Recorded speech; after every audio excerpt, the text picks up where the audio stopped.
Well, I think that all of us need change. Change is something that I think creates new development. If you look at business and the business industry, you can look at an existing business. Unless the executive who's running the business implements new change, the business stagnates. The same is true with government. If we see the same officials in the same positions forever, there's very little change in government. So you bring new officials to come in with new concepts and new ideas. And the same is true here with education, that the system can stagnate if it simply continues on the same means that it has in the past. And I'm not saying that there's anything negative about that when I use the term stagnate. I'm simply saying that when you can offer something that's new and different and innovative, you can put something out that perhaps will create something that is better. And unless you take those risks, unless you're willing to pursue the new challenges, then you go nowhere.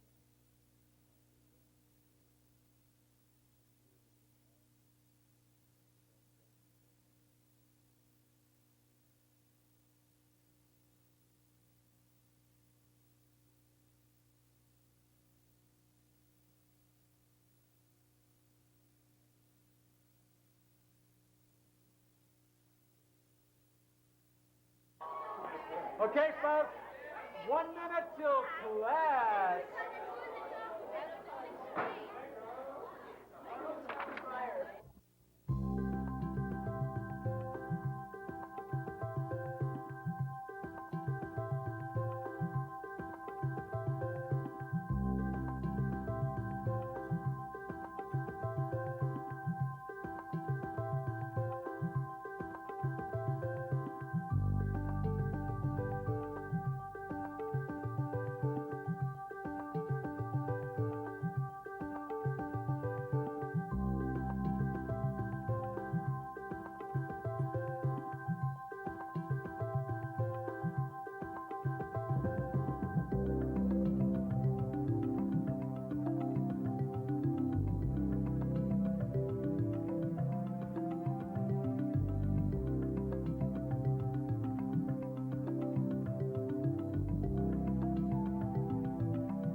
Please pick up.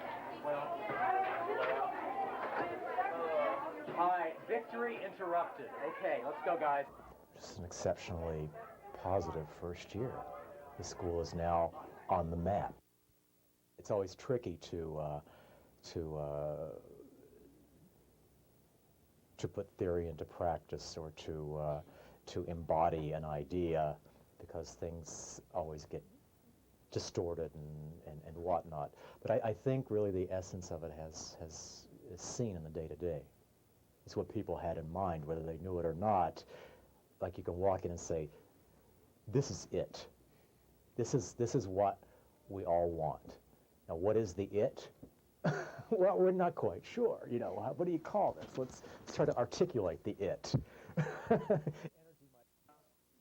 This is a group of people looking to drive some change at the local middle school. In terms of kind of low level of juice on the part of the kids. They weren't too invested in the school. Parents were not invested in the school. There was a kind of a sense that it was a holding pen for kids for 3 years before going to high school. And there had been, over time, there had been various hues and cries about the middle school and what can we do to make it better. And we were just sort of the next wave of that. That was really the beginnings of the piece. We had talked about a school within a school. We had talked about somehow some sort of adjunct program. And we continued to meet and continued to find resistance to those other forms of reform. And it became obvious that the only way to truly change an existing institution is to set up an alternative. And unfortunately, that's the way change happens in education. Either happens very slowly and organically within a given institution, and you have to nurture it and guide it very, very carefully over a long period of time, or you can establish a choice situation like this, and things happen a little more rapidly.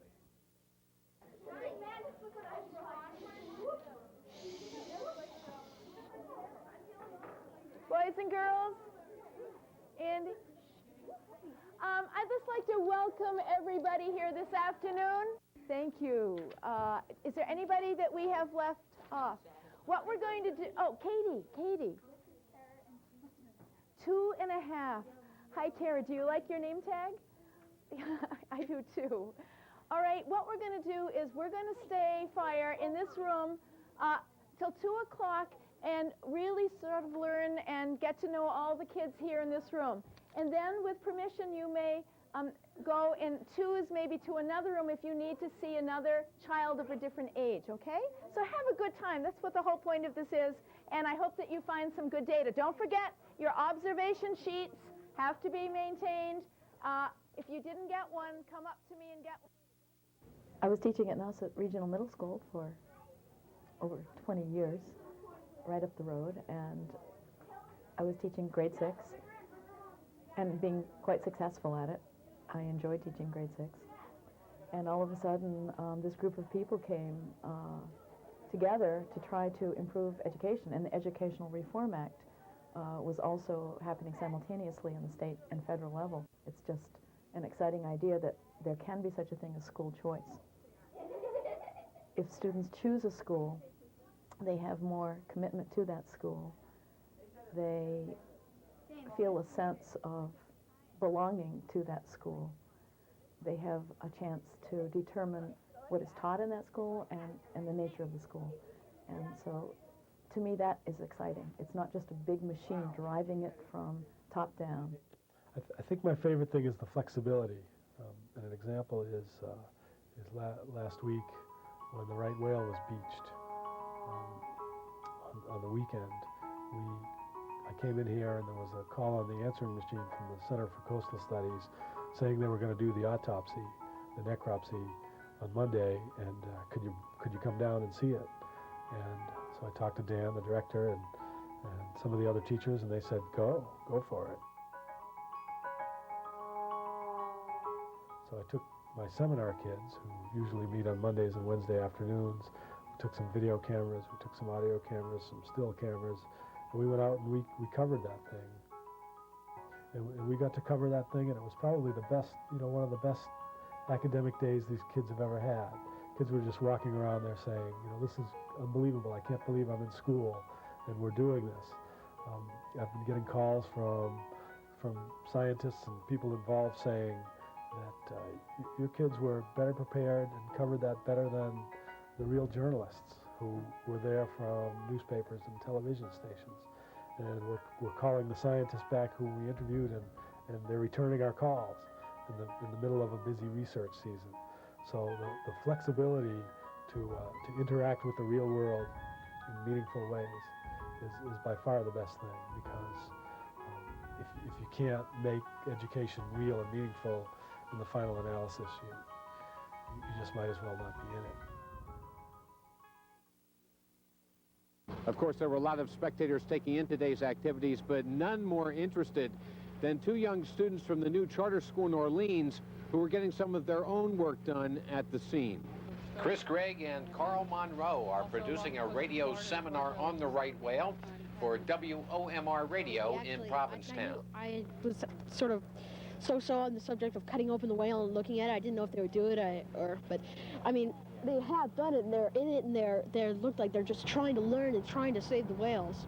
And so I think they're making good progress, and I'm really impressed. Would you ever be interested in doing this type of work that you see these people doing? Maybe, I don't know. It looks pretty icky, but other than that, it looks pretty interesting too. But I think the interesting overrides the icky part.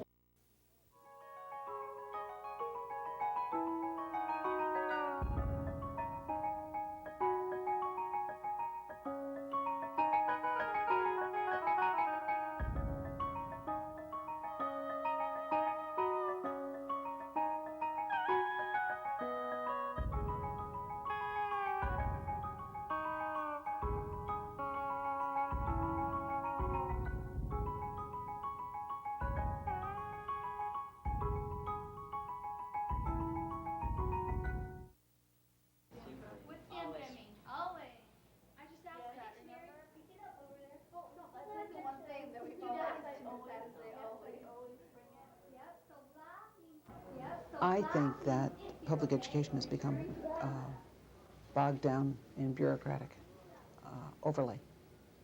This is as nice a way to say it as I can think of. Too much time and energy is being expended, and money, maintaining an upper level. At the charter school, we have one director, a board of advisors, that's us, who are free, and kids, all working with the paid staff who are teachers. That's it. And we would rather invest our money in teachers than in administration. Bottom line. Teachers have the everyday exposure and the innate sense of what needs to happen with kids. And as long as we're addressing the state guidelines and the framework, the educational frameworks, the way that you accomplish that depends on the energy of the kids and the staff.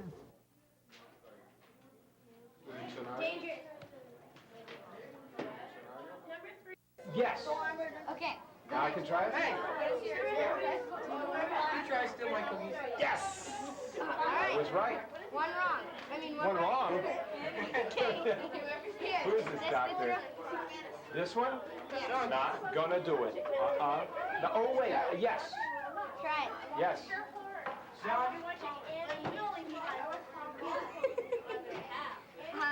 Did it!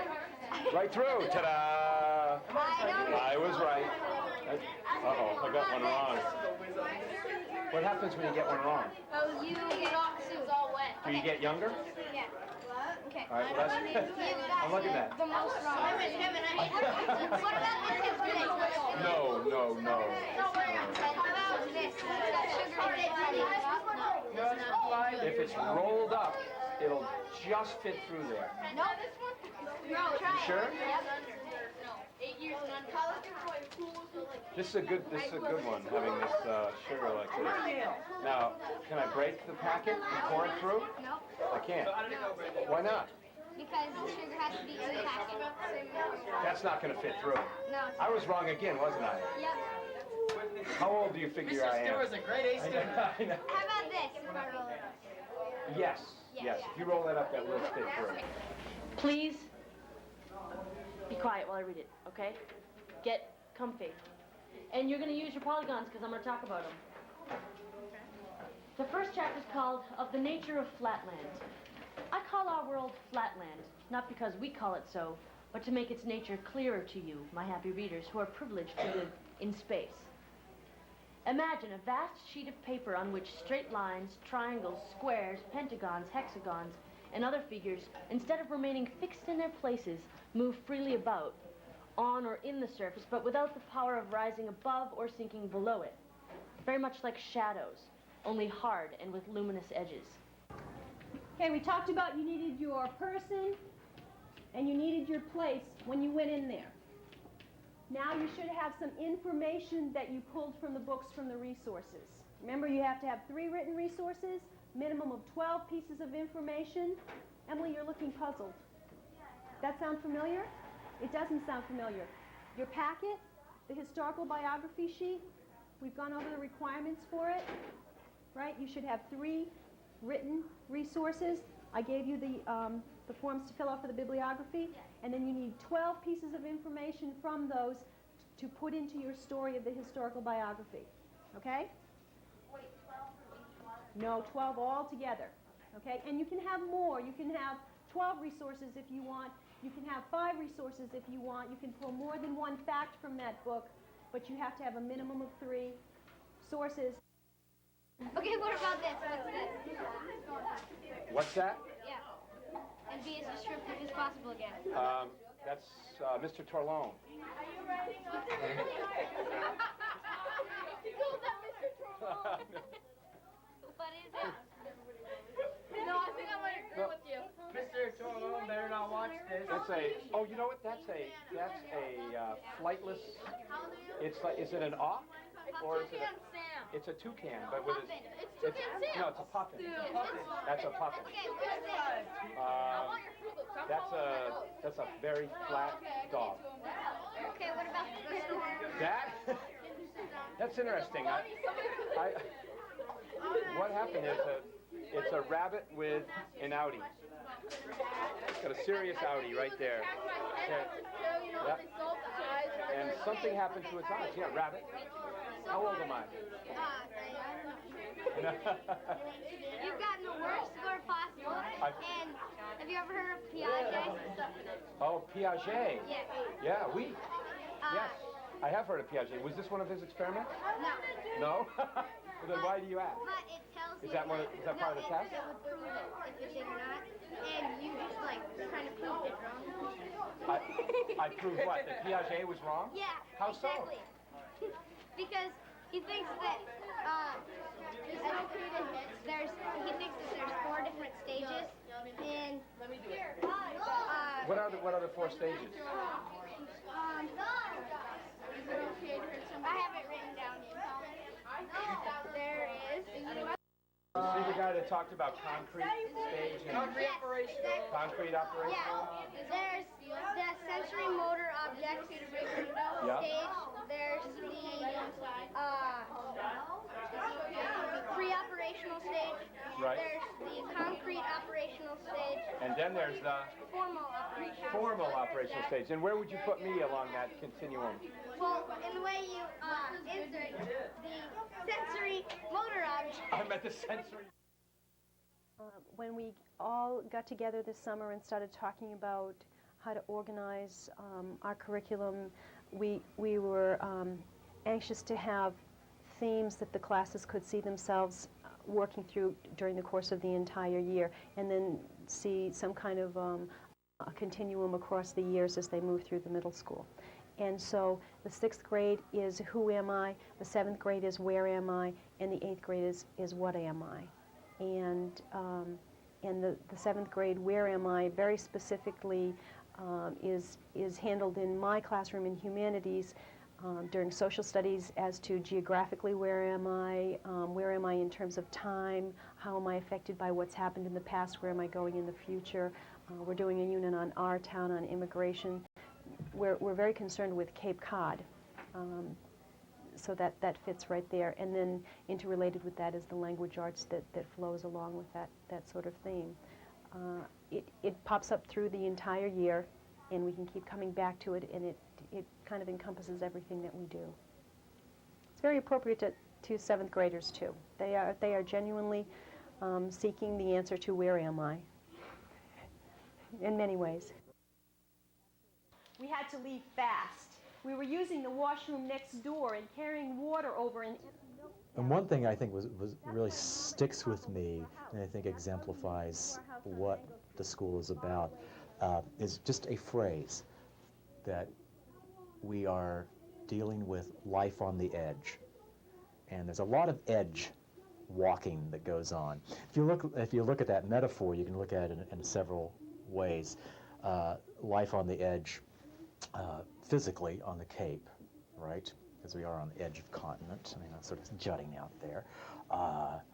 Life on the edge of a millennium. There's a lot of things happening, a lot of sort of convergence of trends and issues that are happening now, and everybody's sort of looking forward to the turning of the millennium. Life on the edge, transitionally, as for kids. It is a transition from childhood to adolescence and adulthood. They're really living on the edge, one foot in childhood, another in adolescence and adulthood. And maybe even life on the edge when you look at education reform, sort of an edge-type school. And that struck me as really maybe what sort of an organizer, let's say, for how some faculty approached developing their own programs. And of course, we did have the 3 questions that at each grade level, the what am I, what does it mean to be a human being, where am I, and who am I, that I think came out of that discussion about life on the edge. To discover what the edge is and where I am on the edge and where I might go, you have to have some kind of at least tentative answer to those 3 questions. And I think that was, for me, it helped. It was a hook. It was an organizer that I've kept in mind all year.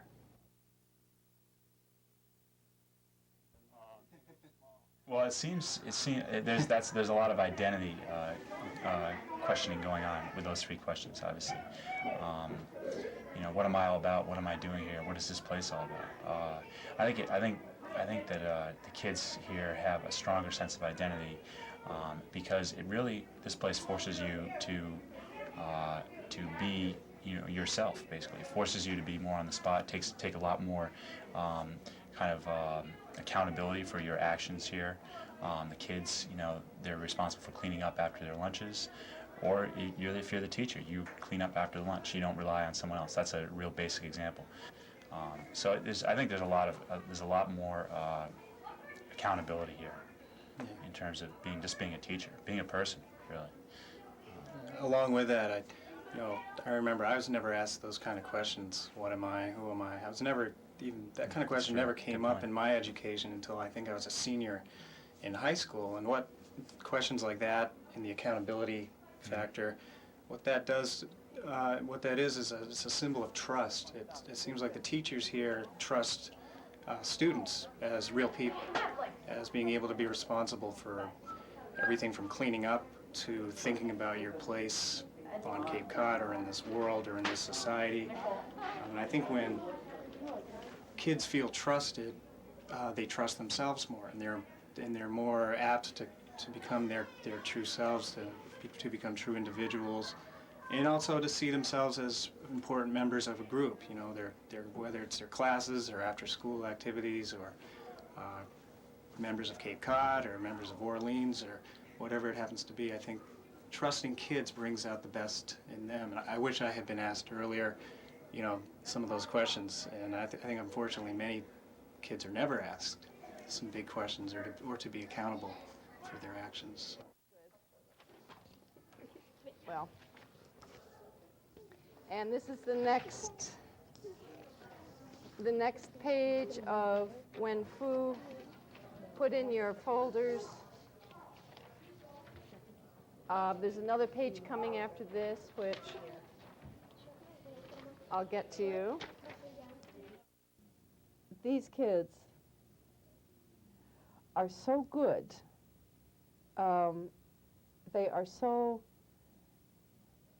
They haven't learned yet to be inauthentic. They haven't learned yet to pretend they're somebody they aren't. College, you have to deal with that.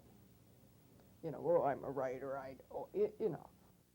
People they've already started all kinds of masks, which you have to strip away.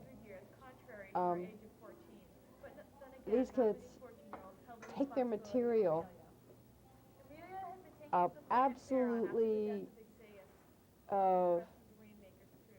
front on. I mean, they just grab a hold of it and they're off and running.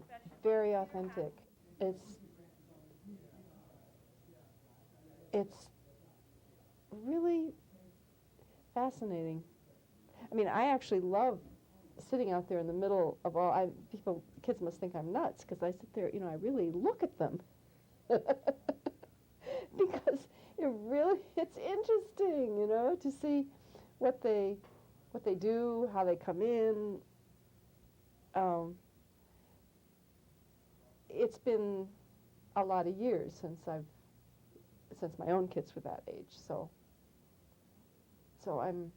I do a lot of observing. It's pretty interesting.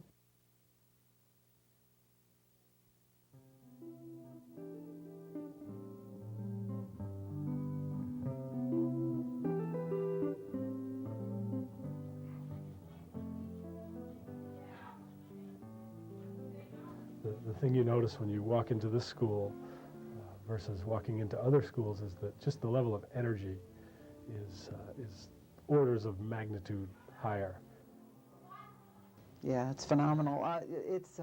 It's too bad you can't do palpable on your video, because you know what it is when you walk in that front door.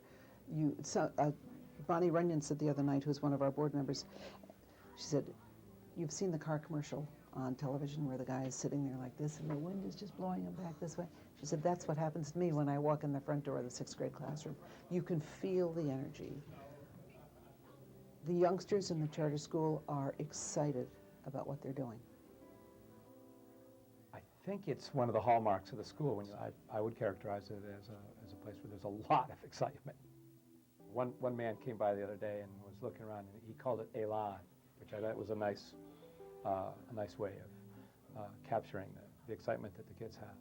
It's a French term that means kind of joyfully engaged, élan.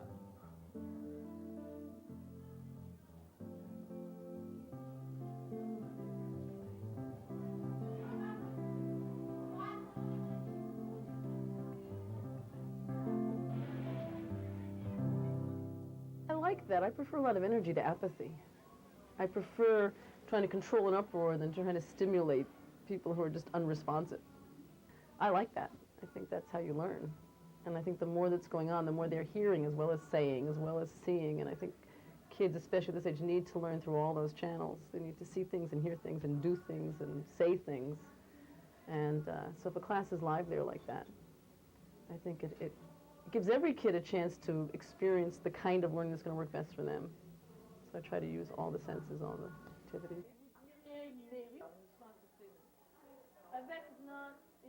What? Parce que les femmes sont plus jolies, n'est-ce pas? No. Il a compris. Il a compris. Kurt, come on, join in this. Imagine taking 130 kids and putting them in a shopping mall with no published rules. And you could very easily get anarchy. And I think for the first couple of days, I know that we veteran teachers just walked around with our mouths agape, wondering what in the world we'd gotten ourselves into. Well, it is perplexing. It is perplexing at times. But I think that's the nature of it's almost like weather patterns sometimes. Sometimes you have storms blowing, sometimes it's wonderfully calm and sunny and bright. Other times you get a twister.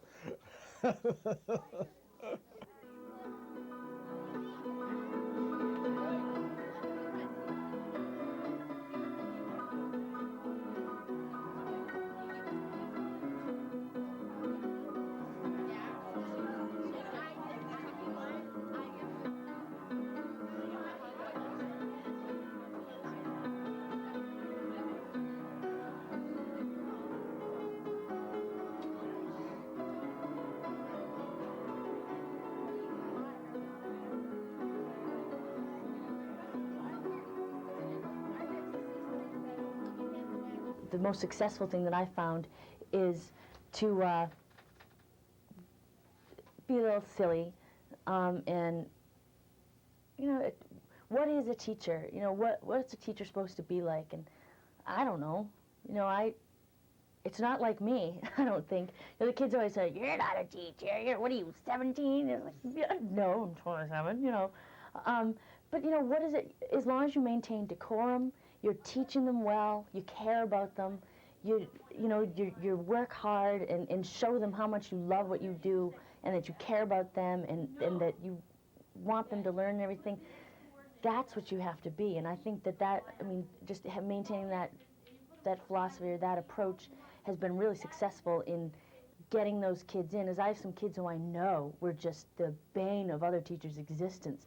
They're just yada, cracking a joke left and right, and you want to strangle. No question, I want to strangle them as much as the next person, but you can get them so they'll work with you. If you can laugh at their jokes, if they're funny. They're funny. Some of these kids are hilarious, and though it may not always be appropriate, but once they realize you respect their sense of humor, but put a lid on it when it needs to be, then they will respond. I can think of 3 kids in particular that just.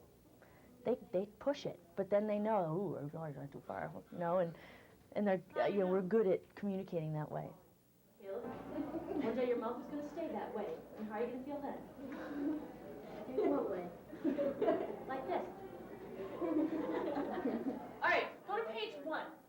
It's my job to take that energy and to channel it in ways that sometimes quiet it way down to internal energy that gets focused in orderly ways. There are times when there's real noisy, exciting energy, but you can have a room full of energy that is completely quiet. But if you see kids engaged in writing or engaged in an important discussion, it can still be energetic, but quiet enough.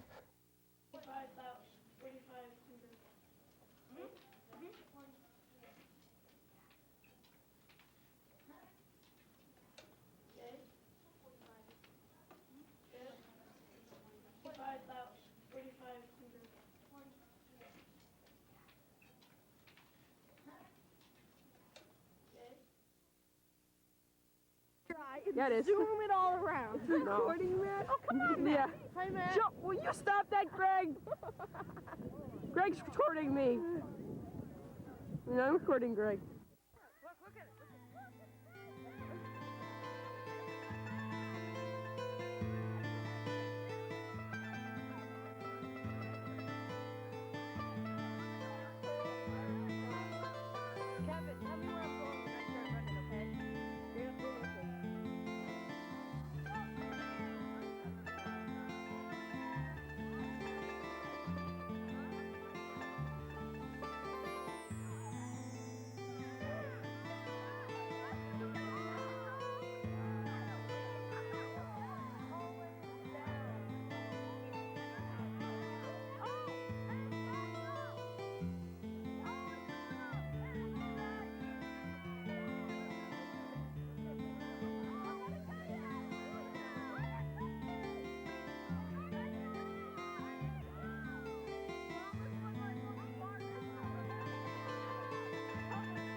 Oh, yeah. Your fire warning really helped. Thank you. Oh. Watch for the... Yeah, that was a good call. Good call. Smart bringing this. Every time I do that balloon project, or I do any big project, I guess what I learn is that when there's a project or an end result or something exciting that it all pieces together to, that you pull in tons of the pieces that you don't teach, that if you just taught things in math from a math book, that you would probably never get to, first of all, and there would be no connections. We still spend a ton of time on volume, and we spend a lot of time on graph and on graphing, and we looked at variables, and if the mass goes up, what happens to the density, and if the volume goes up, what happens to the density. And so things that generally are difficult to understand made a lot of sense to the kids because they had a reason to understand it. And then in the end, you have a great day where all the parents come and they think you know, done this great thing, and the kids are so happy, and these huge hot air balloons go up and fly across the lawn, or some of them don't, but they all laugh and they all feel like they're, you know, one big community. After we launched the balloons, one of the students had brought his video camera and took footage of it, and We got back and it was lunchtime, and he asked if he could, use the VCR. He didn't even tell us what he was going to use it for. We said, sure. And he put his video in. And within 10 minutes, the entire 6th grade class was in the same room watching it and laughing and rewinding it. And they were all, this one unit. It was so great. So, and even the kids whose balloons didn't launch, it looked like they had launched on the video because of the way he tilted it up and all you could see was blue sky. So the kids whose balloon flopped, they felt like, wow, my balloon really flew. But it's just really neat to see how that kind of activity pulls everybody together.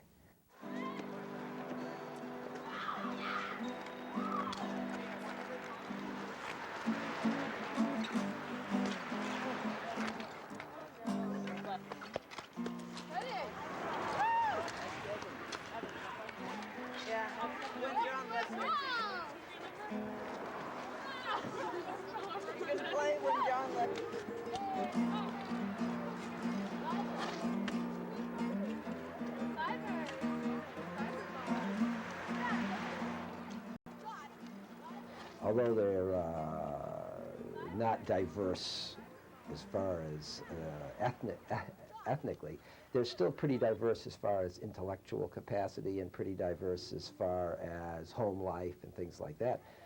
I mean, I think there's almost like when you have a school like this, you get a lot of parents sending their children here because, they think, well, this is going to be academically more challenging than the regular school. But I think also you get a lot of parents sending their kids here because the kids didn't fit in to the normal school system. And sometimes they don't fit in because they're not going to fit into any system, including ours. But so we have those extremes on either end, these very academically gifted children, but we also have some children maybe that don't fit into an institutional kind of thing very well for various reasons. And so there is that extreme, and there's the center. So I think that behavior-wise and curiosity-wise and everything, there's an extreme. I think that's good, too. And I'm surprised at the coherency among the students that exists, actually. And I think the house, the three-dimensionality of the house is nice. I'd be tempted once again to, see, you got this side the same tonality as this side, right? Gray, gray, gray. I'd make this maybe white, white, gray, so it gave it a kind of three-dimensional, so it kind of popped out a little bit. Because you had it that way one time, and I thought it really looked good.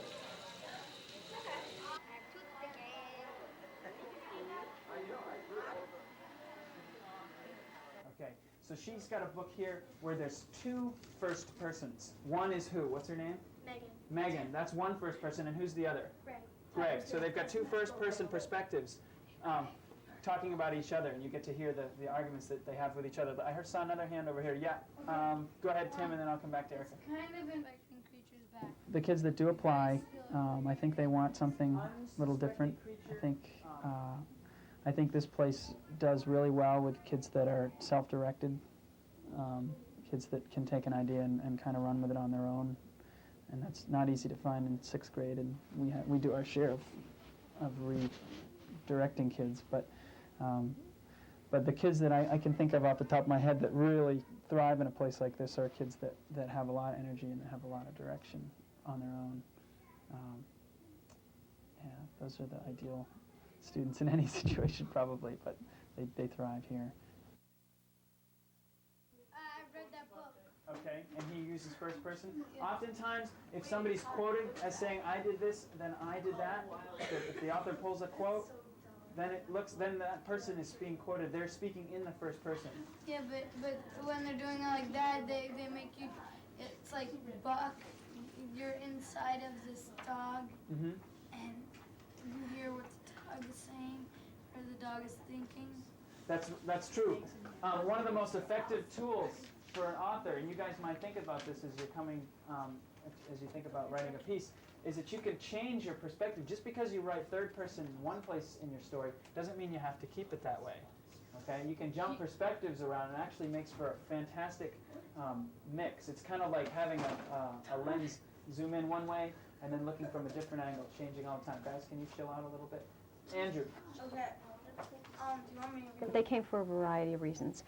Some of them came because they thought they would be they would be pushed academically, and that was important to them. Some of them came because they saw it would offer them more freedom. Some came because it was going to offer more opportunity in terms of being in the community and making connections, doing hands-on type of things. Other people were encouraged by their parents because of the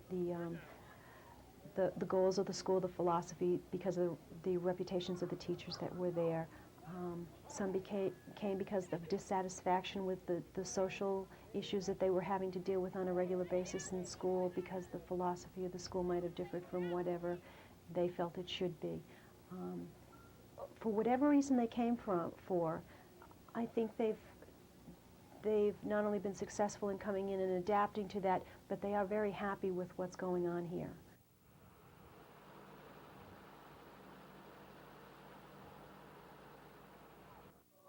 Can I hear this top D?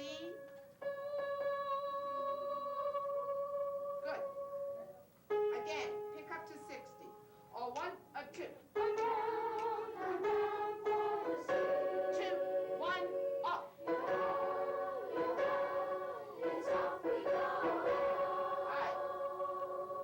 right, guys, can I suggest the following things? They're kids. That's the type. They're kids. They're every size, shape, color, form. They come, some of them have come with special needs, some of them have not. They were all drawn by lottery. The thing that I see is that they are encouraged to be the best. And they are. We have kids with serious discipline problems.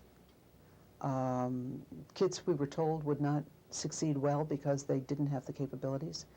We're finding that not to be so.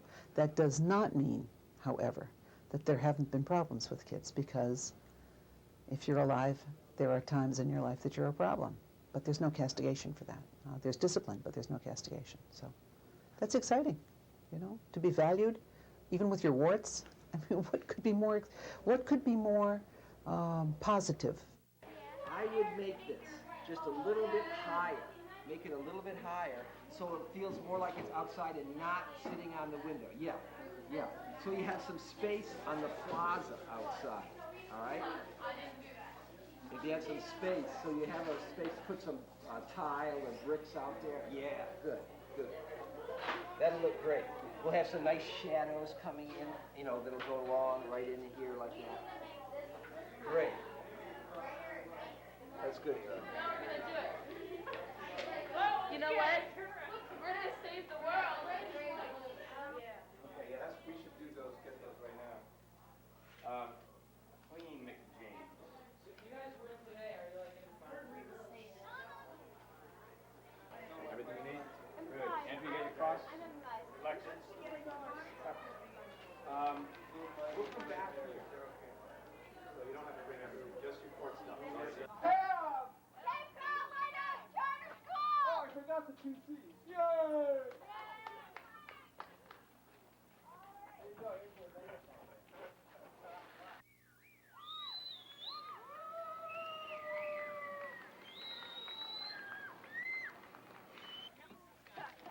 Reeve, are you okay? Yeah? All right. You want your... Oh, we lost this sucker. All right. Sorry, but what do we got? You feeling okay? Yeah. Can you do it? I never like... I don't want to do it, but I have a little... I'm going to eat them. You guys are looking marvelous. Let's go in. You have this too. Oh my God. Here you are. Yeah, I did. Actually, that's coming out.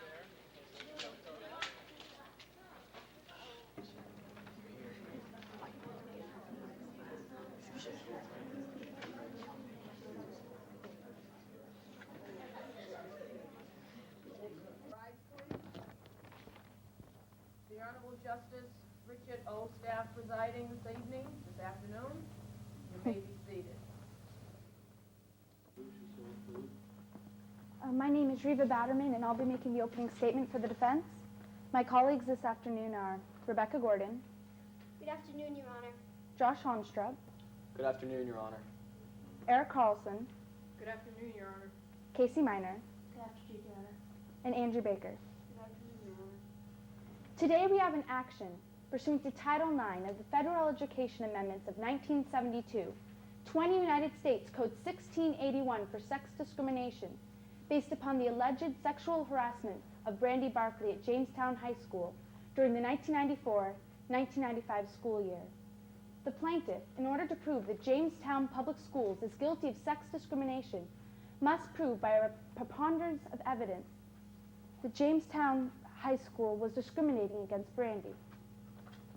I also found for the defense on question of performance.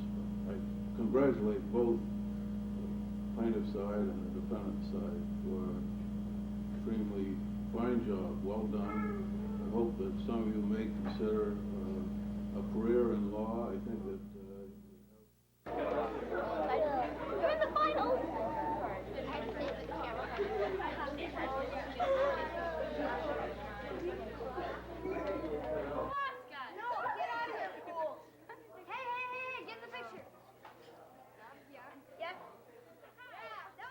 If anybody thinks long-term is this whole world, they'll realize that it's actually better for them to switch to electric cars.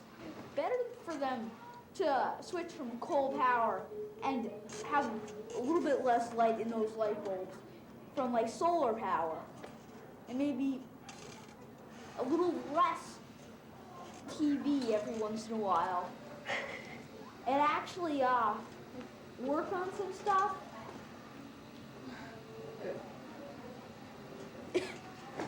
We have kids from all levels of ability and all interests. I can't say there's one kind of kid here, except for they all had parents who read the newspaper and parents who cared and parents who filled out the application form. That's what's similar about them. Oh, that's great. Okay, unbutton this shirt here. Button what shirt? Oh, those. Put it around here, around the top. You watching this? How come you're the only one who knows how to tie? Because I really wanted to learn. I didn't want to look ridiculous I and have learned for a somebody day. else tie my tie. I learned 5 times each for a day. I thought it was. I think it's parents who are involved in their kids' lives, who are paying attention, and they're willing to get involved. And I guess that's what it takes. You have to be willing to act as an advocate for your kid to get involved. You can't sit around waiting for somebody to do it for you. And even some of our parents are not as involved as others, and they say, well, I didn't know about that. Well, pick up the phone. You know, everybody is busy. We all have full-time jobs in addition to doing the board activities. And I think our board is a little different from some other boards because of the way our school is set up. The director's not in charge. Everybody is working collaboratively, really. And so I think there's tremendous responsibility for everybody as a result of that. We set up a phone tree for the school so that every parent can be reached within about a half an hour of needing an emergency phone call made by Dean or any other kind of notice. We've set up, like I said, chaperones for every field trip, drivers. We clean the school. We have lunchroom duty. The parents are welcome here. The school I came from, we couldn't even get phone calls returned to us by the teachers and the principal. They couldn't care less what our thoughts, opinions, help, anything was. And here, I'm very fortunate in being in a big committee and being involved with the students and the teachers. I felt that even before the school opened, I really knew the faculty well. I knew Dan well. I was comfortable sending my son here because I knew what it was all about. I wasn't out in the wings waiting for the information to come to me. I was really in the thick and thin of it.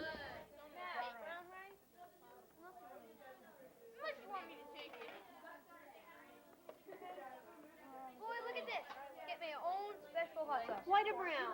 I think it should really be linked to the admissions process. You really, not just admitting a student here, you're admitting the family.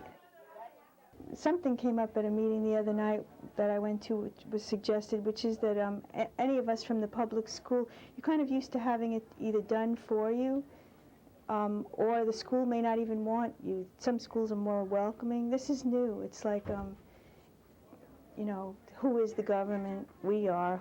There isn't any. Somebody said it the other night. They said, well, I thought somebody would have had all that on computer already, and we all looked around and we said, somebody, I guess that's me, you know.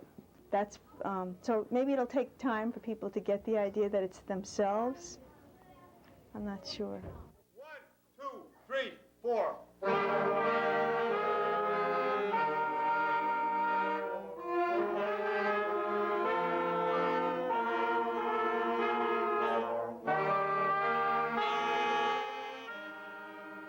Well, when I look at the range of students, we have students who have come here quite disaffected with institutions, with institutional schooling.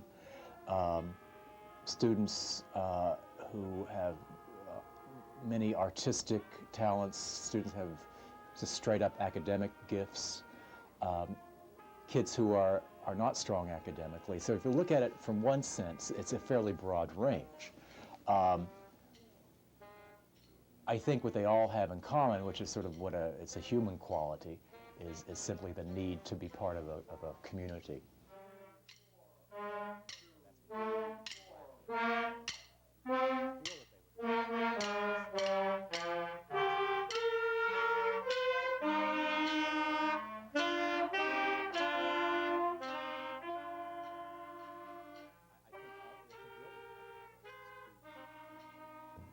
I think a common theme in what we're trying to achieve is the idea of connections.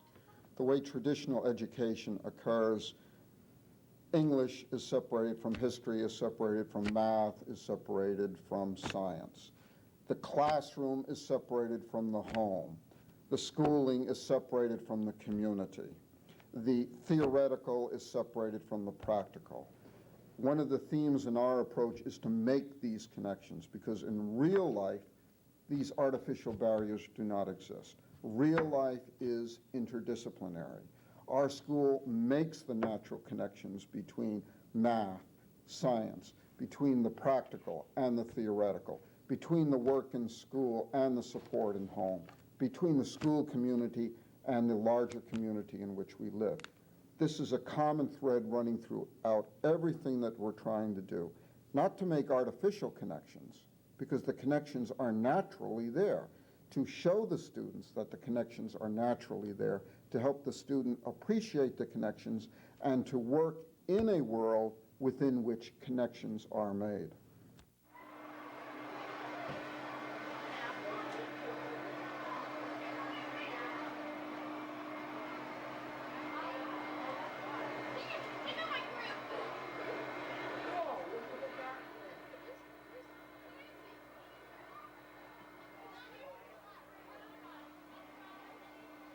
We do have mandates set by the state. We have 5 years to achieve the goals of our charter, and those are fairly clear and are written down, and the state's got them. So we do have to get somewhere. We have goals to attain, and we're working towards those. But as all of education, the real interesting part is getting there. And Spanish and French are as follows, so make sure you have that. When you have it, you may go. I hope we never get where we're going. I just want to keep going.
see the Lighthouse Charter School?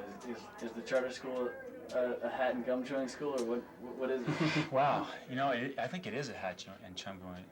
Chum going. It's a chum going school. It's how we're going to arrange ourselves to ensure orderliness from the kids, and the essential orderliness that's necessary. It's hard for me to say that word. It must be it's definitely a Freudian issue of me. Orderliness. With kids this age, if you don't have some kind of preordained system of orderliness. I've made my lunch 4 days this week and left it home every day. Play a song, John. Okay. Please don't.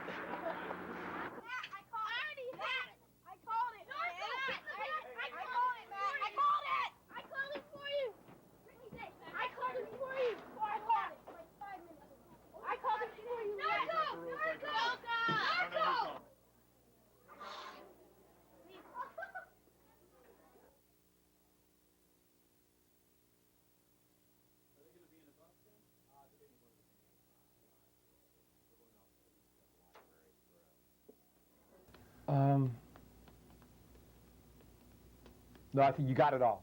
You got absolutely everything. There's nothing more about this school that you could possibly find, unless you could use your cameras to find out what kid is stealing the wafer from the urinals. I'd really like to set one in there for a while and find out who's taking the urinal wafers. If you can do that.